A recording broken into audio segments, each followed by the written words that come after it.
ഖബറിൽ പോയി ഒരൽപ്പ നിമിഷം കഴിഞ്ഞാൽ വായു സഞ്ചാരമില്ലാത്ത ഖബറിന്റെ അന്തരീക്ഷത്തിൽ ശരീരം ഇങ്ങനെ വീർക്കാൻ തുടങ്ങും.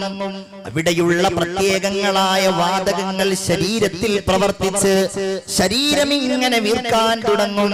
മൂക്കിലൂടെയും മറ്റു ദ്വാരങ്ങളിലൂടെയും രക്തമൊഴുകാൻ തുടങ്ങും. അതിങ്ങനെ വർദ്ധിച്ച് വർദ്ധിച്ച് വർദ്ധിച്ച് ശരീരം പഴുക്കാൻ തുടങ്ങും. ശരീരത്തിലുള്ള ബാക്ടീരിയകൾ പുഴുക്കളായി മാറുന്നു. 3 ദിവസം കഴിഞ്ഞാൽ ശരീരത്തിലെ ഏറ്റവും നിർമ്മലമായ ഭാഗങ്ങളിലൊന്നായ കണ്ണുകൾ അടർന്നു വീഴും. കണ്ണില്ലാത്ത ശരീരമായി മാറും. അതുപോലെ തലയോട്ടിയും കോശങ്ങളും അപ്രകാരം മാംസങ്ങളും എല്ലുകളുമായി വേർപ്പെടാൻ തുടങ്ങും. അല്ലാ ആ സമയത്ത് ഖബറെങ്ങാനും തുറക്കപ്പെട്ടാൽ എത്ര വലിയ സുഗന്ധപൂരിതനായി നടന്നവനാണെങ്കിലും അവന്റെ ദുർഗന്ധം സഹിക്കാൻ മനുഷ്യരെ കൊണ്ട് കഴിയില്ല. അത്രമേൽ ദുർഗന്ധം എന്റെ പ്രിയപ്പെട്ടവരെ നമുക്കോരോരുത്തർക്കും ഉണ്ടാകും. അസ്ഥിപഞ്ജരങ്ങളായി നമ്മൾ ഖബറിന്റെ ഉള്ളിൽ മാറുന്നതാണ്. വല്ലാത്ത ഒരു ഭീകരമായ രംഗമാണ് അല്ലേ? പരം വിധിച്ചുമ്മാ വിട്ട് ചൊങ്കിൽ നടക്കുന്ന ശുജഅത്ത് നമുക്കുണ്ട് നാട്ടിലെ. കഥയെന്തെന്നറിവുണ്ടോ നാളെ കിടക്കുന്ന ഖബറെന്ന ഭയങ്കര വീട്ടിലെ. ഖബറെന്ന ഭയങ്കര വീട്ടിലെ. വീട്ടിലെ മെത്ത പിരിഞ്ഞ നമുക്ക്, വല്ലാത്ത വരികളാണത്. വീട്ടിലെ മെത്ത പിരിഞ്ഞ നമുക്ക് കാട്ടിലാറടി മണ്ണാണ്. ചേലിൽ ചെന്ന് കിടക്കണ നമ്മുടെ മേലെ വരുന്നത് കല്ലാണ്. ഇലയും നൽ തണ്ണീരാതും ചേർത്ത് മണ്ണതിനാലെ അടവാകും വീടവിനെ ബാറിലേ. കനവേറും വീതം കല്ലും മണ്ണും അതിന്മീതെ മറമാടും ഖബർ ബഹുജോറിലേ. മറമാടും ഖബർ ബഹുജോറിലേ. ഓർത്തു നോക്കൂ നിങ്ങൾ, ഇതിൽ നിന്ന് രക്ഷപ്പെട്ടവരാരാണ്? ഇതിൽ നിന്ന് മോചനം നേടുന്നവരാരാണ്? വില കുറഞ്ഞ കഫൻ കുടയുമായി ഖബറിൽ പോയി കിടക്കേണ്ട നമ്മളോടാണ് ഹബീബായ റസൂലുള്ള പറഞ്ഞത്, സൂറുൽ ഖുബൂർ, നിങ്ങൾ ഖബറുകളെ സന്ദർശിക്കണം. ഫഇന്നഹാ തുദക്കിറുകുമുൽ ആഖിറ, നിങ്ങളെ അത് പരലോക ചിന്തയിലെത്തിക്കുന്നതാണ്. എന്നാൽ ഞാൻ ചോദിക്കട്ടെ, നമ്മൾ ഖബറിലേക്ക് പോകുമ്പോ, നമ്മൾ പള്ളിയിലേക്ക് പോകുമ്പോ നടക്കുന്ന വഴികളുടെ ഇരുഭാഗങ്ങളിലും ഉയർന്നു നിൽക്കുന്ന മീസാൻ കല്ലുകൾക്കിടയിലൂടെ നമ്മൾ നടക്കുമ്പോ നാളെ എന്റെ പിൻഗാമികളായ ആളുകൾ ഇതുപോലെ മുകളിലൂടെ നടക്കുമെന്നും എന്റെ ഖബറിന്റെ സമീപത്തുകൂടെ നടന്നു പോകുമെന്നും നമ്മൾ ഓർക്കാറുണ്ടോ? ഓർക്കണം മുഅ്മിനീങ്ങളെ. പള്ളിക്കാട്ടിലേക്ക് കയറുമ്പോ നമ്മൾ സലാം പറയാറില്ലേ അവരോട്? അസ്സലാമു അലൈക്കും ദാറ ഖൗമിൻ മുഅ്മിനീൻ വ ഇന്നാ ഇൻഷാ അല്ലാഹു ബിക്കും ലാഹിഖൂൻ. എന്താ അതിന്റെ അർത്ഥം? വ ഇന്നാ, തീർച്ചയായും ഞങ്ങൾ, ഇൻഷാ അല്ലാഹ്, തീർച്ചയായും അല്ലാഹു തന്നെയാണ്, ബിക്കും ലാഹിഖൂൻ, നിങ്ങളോട് ചേരാനുള്ളവരാണ്. ഔർദം ലേലോ ഖനീച്ചാओं से उड़ने वाले हम भी चलते हैं जरा खश्क पसीना हो जाए. ഒരൽപസമയം എനിക്ക് വേണ്ടി കാത്തു നിൽക്കുമോ? ഹം ബി ചൽതേ ഹൈ, ഞങ്ങളും ഇതാ നിങ്ങളുടെ പിന്നാലെ വരുന്നുണ്ട്. ചിന്തിച്ചു നോക്കേണ്ട സഹോദര സഹോദരി, അല്ലേ? നമുക്ക് ഒരാൾക്ക് നൽകാൻ കഴിയുന്നത് എന്താണ്? ഒരാൾക്ക് നിങ്ങൾക്ക് എനിക്ക് നൽകാൻ കഴിയുന്നത്, എനിക്ക് നിങ്ങൾക്ക് നൽകാൻ കഴിയുന്നത് എന്റെ ഉമ്മമാരെ, നിങ്ങളെ പോറ്റി വളർത്തി വലുതാക്കി കല്യാണം കഴിപ്പിച്ച് വളരുവോളം നോക്കുമായി നിന്ന നിങ്ങളുടെ മക്കളുണ്ടല്ലോ, നിങ്ങൾക്ക് ആ മക്കൾക്ക് നൽകാൻ കഴിയുന്നത് എന്താണ്? എന്റെ ഉപ്പമാരെ, നിങ്ങളെ കൊണ്ടുപോയി ഖബറിൽ വെക്കുമ്പോഴല്ലേ മക്കൾക്ക് നൽകാൻ കഴിയുന്നത് അവർ നൽകുന്നത്? അത് വെറും 3 പിടി മണ്ണ് മാത്രമാണ്. ഉപ്പയാണെന്ന് കരുതി വലിച്ചെറിയാതിരിക്കില്ല. ഉപ്പ, എനിക്ക് നിങ്ങൾക്ക് തരാനുള്ളത് ഇത് മാത്രമാണ്. ആ 3 പിടി മണ്ണിൽ ഒരു തുള്ളി കണ്ണീര് പോലും ഉറ്റിക്കുകയില്ലല്ലോ. മിൻഹാ ഖലഖനാകും വഫീഹാ നുഈദുകും വമിൻഹാ നുഖ്രിജുകും താറത്തൻ ഉഖ്റാ. ആയത്തോതിക്കൊണ്ടാണ് ഉപ്പാന്റെ മുഖത്തേക്ക് മകൻ ഇടുന്നത്, ഉമ്മായുടെ മുഖത്തേക്ക് നെഞ്ചകത്തേക്ക് മക്കള് വലിച്ചെറിയുന്നത്. ഒന്നോർത്തു നോക്കൂ, ഇത് നമ്മുടെ അവസ്ഥയെ കുറിച്ച് പറയുന്ന കാര്യമല്ലേ? ഖബറിന്റെ ഭീകരത വല്ലാത്ത രംഗമാണ്. ഖബറിന്റെ ഭീകരത ബഹുമാനപ്പെട്ട സയ്യിദുനാ ഉസ്മാൻ ഇബ്നു അഫ്ഫാൻ റളിയല്ലാഹു തആല അൻഹു ഖബർ കണ്ടാൽ കരയുമായിരുന്നു. അദ്ദേഹത്തോട് ചോദിക്കപ്പെട്ടു, നിങ്ങൾ എന്തിനാണ് ഖബർ കാണുമ്പോൾ കരയുന്നത്? ഇന്നി സമിഅതു റസൂലല്ലാഹി സ്വല്ലല്ലാഹു അലൈഹി വസല്ലം യഖൂൽ, നബി തിരുമേനി പറയുന്നത് ഞാൻ കേട്ടിട്ടുണ്ട്. അൽ ഖബ്റു അവ്വലു മൻസിലും മിൻ മനാസിലിൽ ആഖിറ.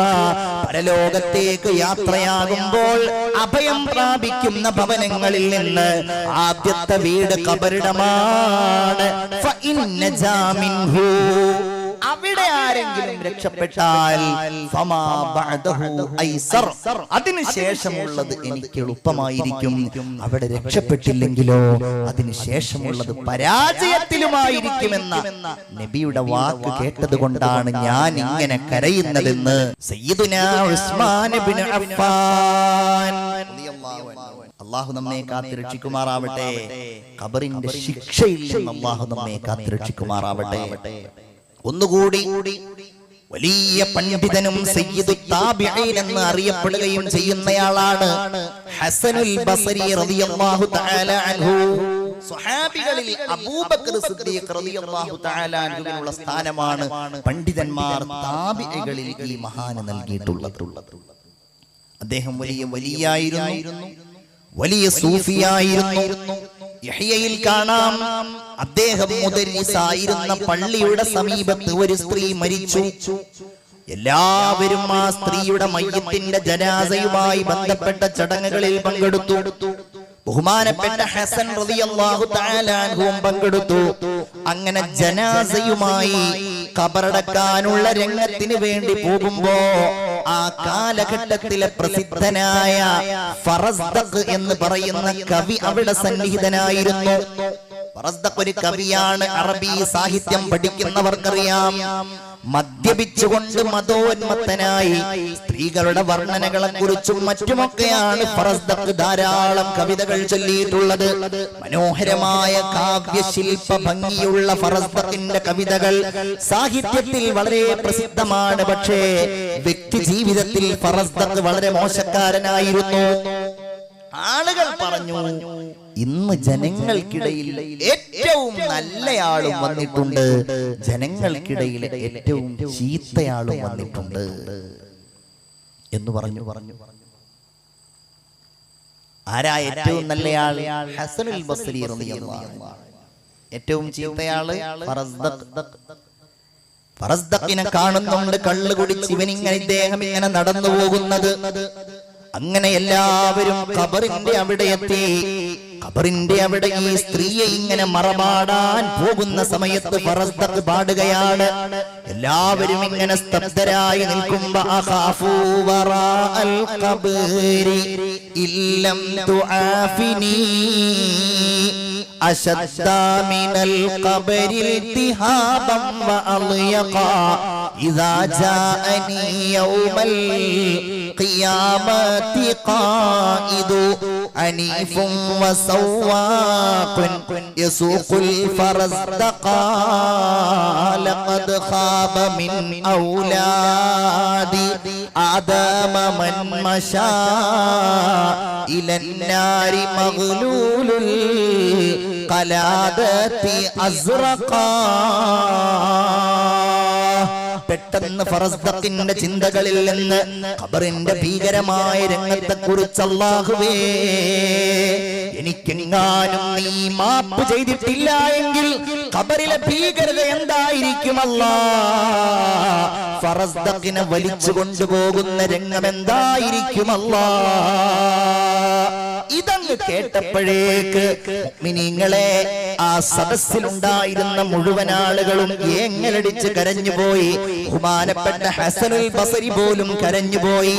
പറയുന്നയാള് മദ്യപാനിയാണെന്ന് പറഞ്ഞിട്ട് കാര്യമില്ല. ഖബറിന്റെ ഭീകരതയെ കുറിച്ച് പറഞ്ഞപ്പോൾ അദ്ദേഹം കരഞ്ഞുകൊണ്ട് ഫറസ്ദഖിന്റെ അടുക്കൽ ചെന്ന് തോളിൽ കൈയിട്ടുകൊണ്ട് ചോദിച്ചു, അല്ലയോ ഫറസ്ദഖേ, വല്ലാത്ത ഹൃദയസ്പർശിയായ വരികളാണല്ലോ നീ പറഞ്ഞത്.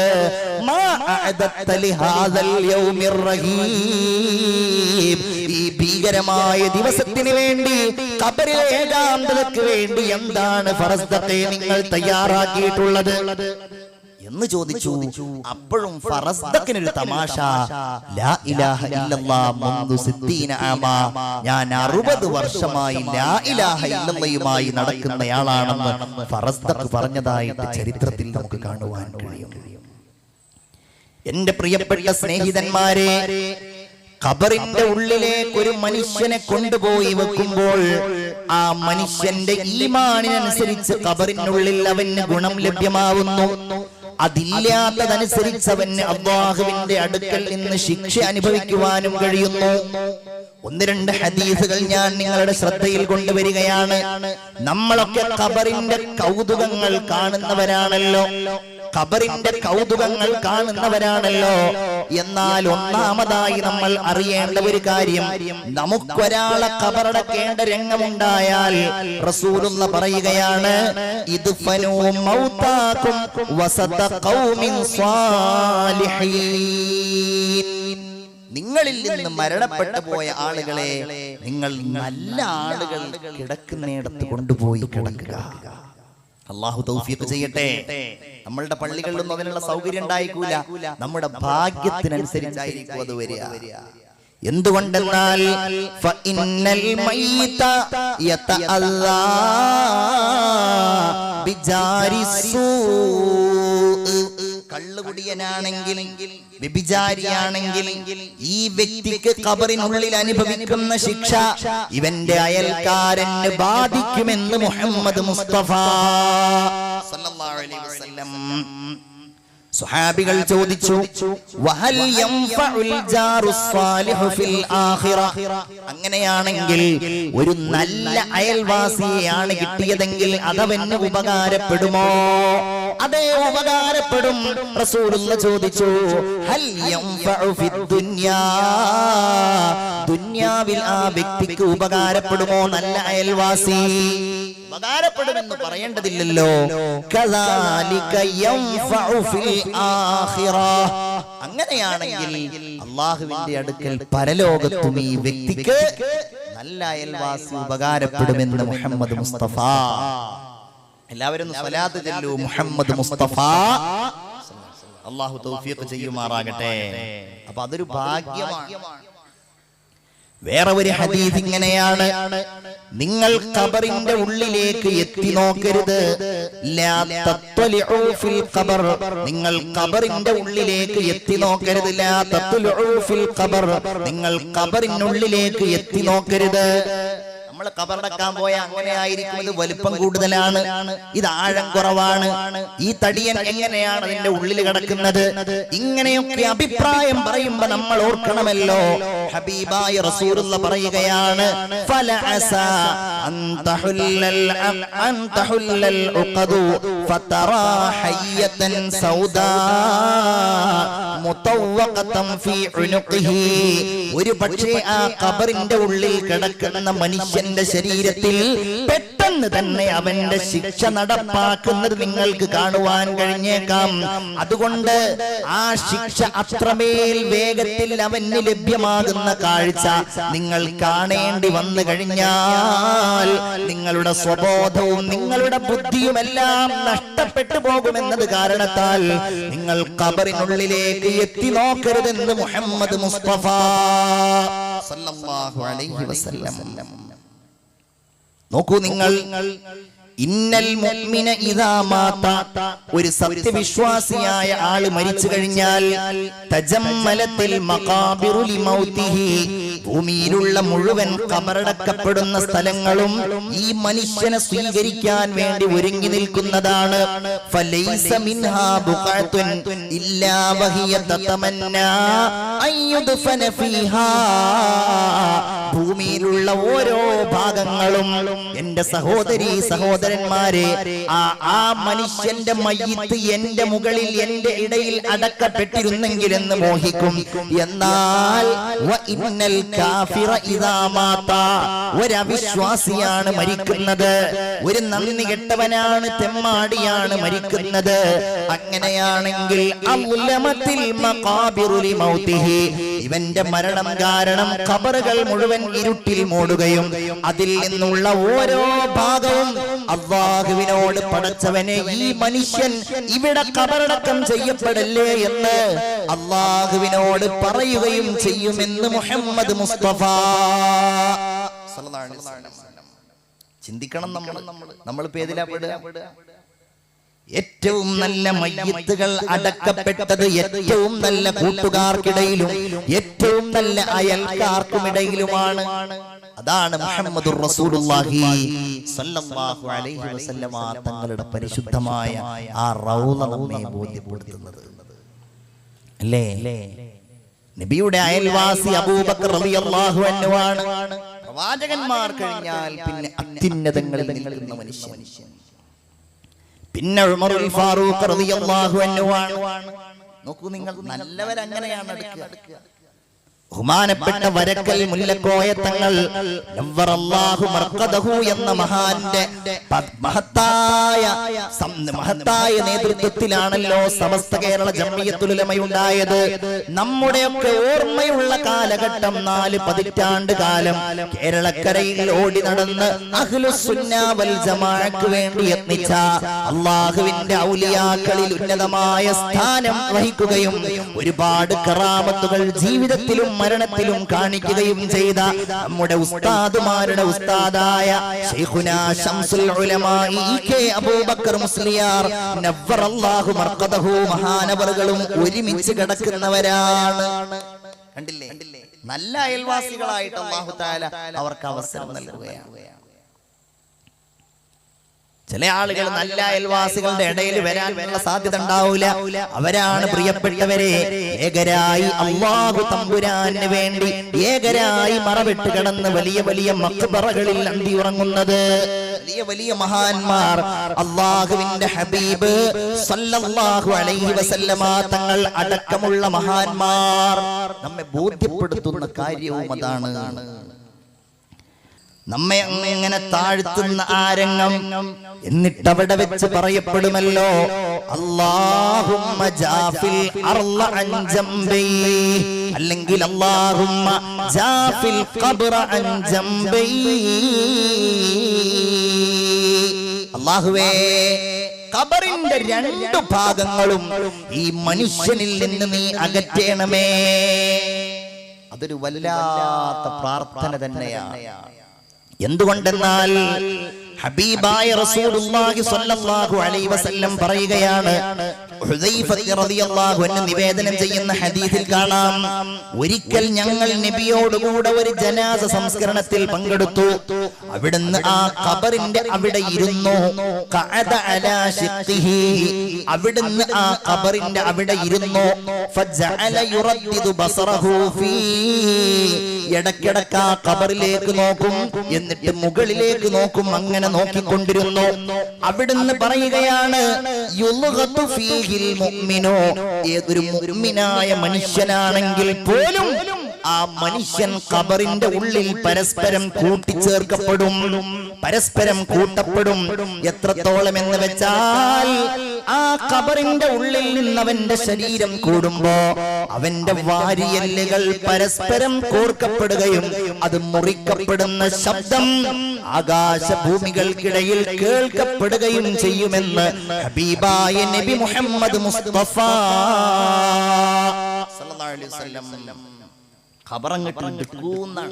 നമ്മൾ കണ്ടിട്ടുണ്ടാവില്ല, നമ്മളുടെ എത്ര സാങ്കേതിക വിദ്യ ഉപയോഗിച്ചാലും കാണാൻ കഴിയില്ല. ഹബീബായ നബി തിരുമേനി പറയുകയാണ്, ഞാൻ നേരത്തെ പറഞ്ഞുവല്ലോ സഅദ് ഇബ്നു മുആദ് റളിയല്ലാഹു അൻഹുവിന്റെ മയ്യിത്ത് സംസ്കരണത്തെ കുറിച്ച് ഹദീസിൽ കാണാം. റസൂലുള്ളാഹി സ്വല്ലല്ലാഹു അലൈഹി വസല്ലമയുടെ നേതൃത്വത്തിൽ സഅദ് ഇബ്നു മുആദ് റളിയല്ലാഹു അൻഹുവിന്റെ മയ്യിത്ത് അടക്കം ചെയ്യപ്പെടുകയാണ്. ഫസബ്ബഹ റസൂലുള്ളാഹ്, പെട്ടെന്നുണ്ട് റസൂലുള്ളാഹി സുബ്ഹാനല്ലാഹ് സുബ്ഹാനല്ലാഹ്. അപ്പൊ ജനങ്ങളും ചൊല്ലി സുബ്ഹാനല്ലാഹ് സുബ്ഹാനല്ലാഹ്. പെട്ടെന്ന് റസൂലുള്ള പറഞ്ഞു അല്ലാഹു അക്ബർ. അപ്പൊ ജനങ്ങളും പറഞ്ഞു അല്ലാഹു അക്ബർ. കുറച്ചു കഴിഞ്ഞപ്പോ ജനങ്ങൾ ചോദിച്ചു, നബിയേ, ജനങ്ങൾ ചോദിച്ചു, യാ റസൂലല്ലാഹ് ലിമ സബ്ബഹത, എന്തിനാ നബി അങ്ങ് ഇങ്ങനെ തസ്ബീഹ് ചൊല്ലിയത്?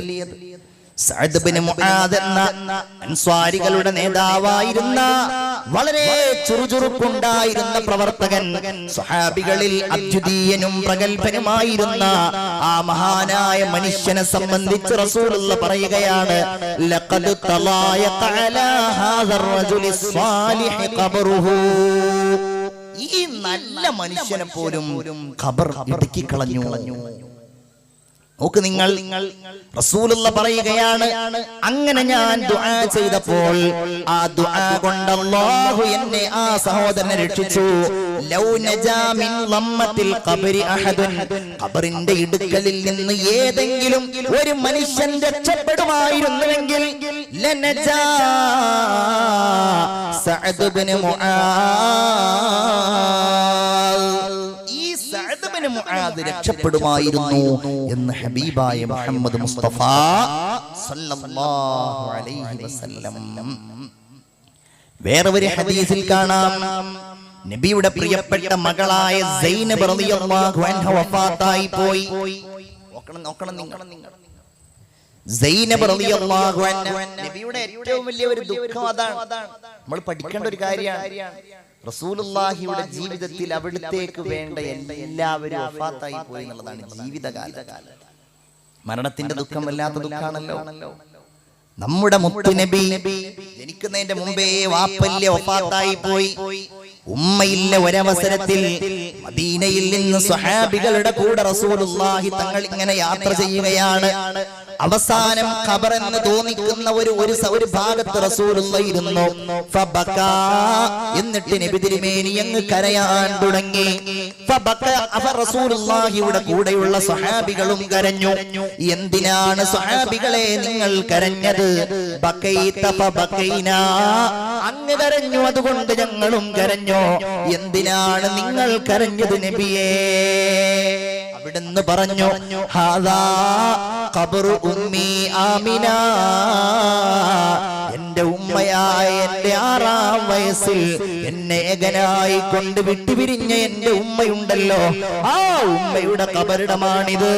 ഉമ്മായുടെ ഖബറിന്റെ അവിടെ വന്നപ്പോ എന്റെ കൊച്ചുകാലത്തുള്ള ചെറുപ്പകാലത്തുള്ള ഓർമ്മകളിൽ ഞാൻ മുഴുകിപ്പോയി. സങ്കടം സഹിക്കവയ്യാതെ ഞാൻ കരഞ്ഞു പോയതാണ് എന്ന് ഹബീബായ നബി മുഹമ്മദ് മുസ്തഫ സല്ലല്ലാഹു അലൈഹി വസല്ലം. എല്ലാവരും വഫാത്തായി പോയി. മക്കളിൽ നിന്ന് ഓരോരുത്തരും വഫാത്തായി പോയി. നമ്മൾ പഠിക്കേണ്ട കാര്യമാണ്. ഹബീബായ നബി തിരുമേനിക്ക് വലിയ ഒരു മോഹമുണ്ടായിരുന്നു, ഒരാൺകുഞ്ഞെങ്കിലും ഉണ്ടായിരുന്നെങ്കിലെന്ന്. ഒരൊറ്റ ആൺകുഞ്ഞ്, എല്ലാ ആൺകുഞ്ഞുങ്ങളും മരിച്ചുപോയി. ഖാസിമും അബ്ദുള്ളയും മരിച്ചുപോയി. മദീനയിലേക്ക് എത്തുന്നതിന്റെ മുമ്പേ അവര് നിര്യാണം പ്രാപിച്ചു. അവസാനം മുഖൗഖിസ് എന്ന രാജാവ് സമ്മാനിച്ച മാരിയ എന്ന് പറയുന്ന കോപ്റ്റിക് വംശജയായ ഉമ്മഹാത്തുൽ മുഅ്മിനീങ്ങളിൽപ്പെട്ട സ്ത്രീക്ക് അല്ലാഹുവിന്റെ റസൂലിന്റെ അവസാന കാലഘട്ടത്തിൽ ഗർഭം പ്രാപിച്ചു, ഗർഭം ധരിച്ചു. എല്ലാവർക്കും വലിയ സന്തോഷമായി. ഹബീബായ നബിയുടെ മുഖത്ത് വലിയ സന്തോഷവും വലിയ ആനന്ദവും പടരുകയാണ്. എനിക്കൊരു കുഞ്ഞുണ്ടാവാൻ പോവുകയാണല്ലോ.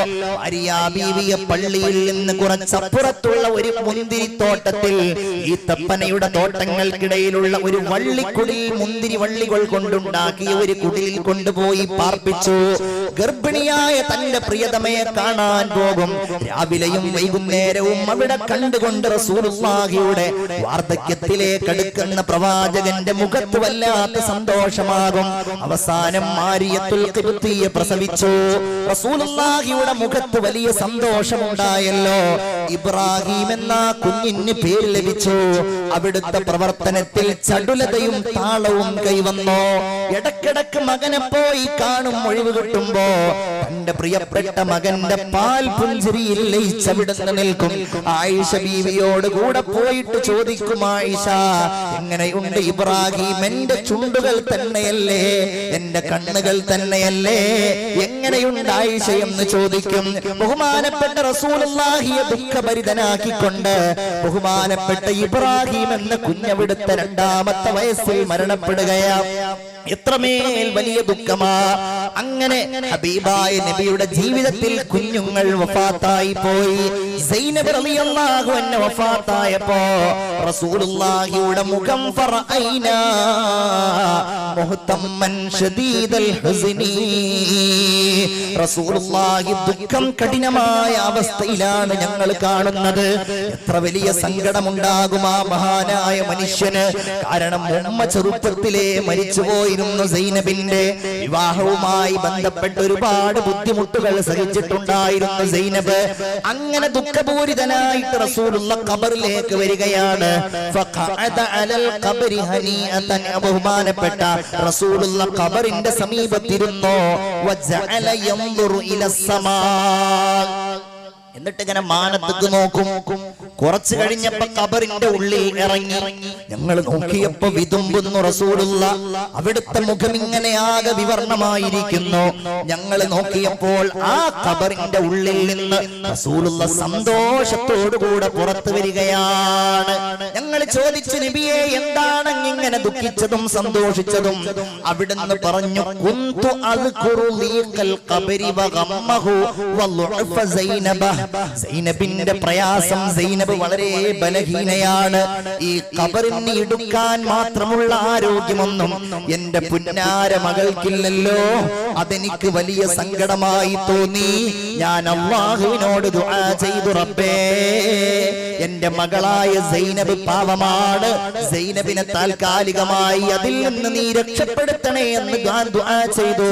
പക്ഷേ അല്ലാഹു തമ്പുരാൻ ഇടുക്കലിൽ നിന്ന് രക്ഷപ്പെടുത്തിയില്ലെങ്കിലും അത് വളരെ ലഘൂകരിച്ചു കൊടുത്തു.